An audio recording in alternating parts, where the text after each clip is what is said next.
This is called a large all-purpose tub. That's what it says on the barcode label. I picked this up at the local home center,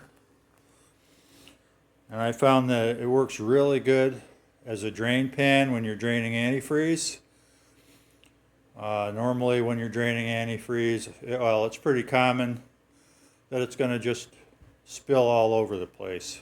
You put a pan this size under it, and it catches everything. I had like 2 drops that didn't go in the pan.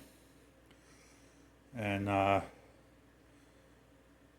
did not use it for oil. I had an oil drain pan that caught all my oil when I drained it. So what I did on my engine stand, so I cut two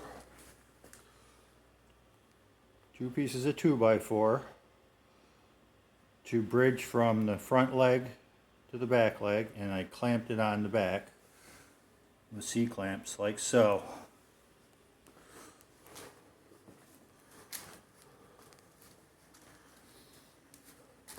They're very securely clamped. They're not going anywhere. And now, while I'm working on the engine, assembly and cleaning, disassembly, cleaning and reassembly, that pan sits level there. It's not going anywhere unless I bump it, and it's going to catch all my engine drips. So I think that's a pretty good idea. Just thought I'd share it.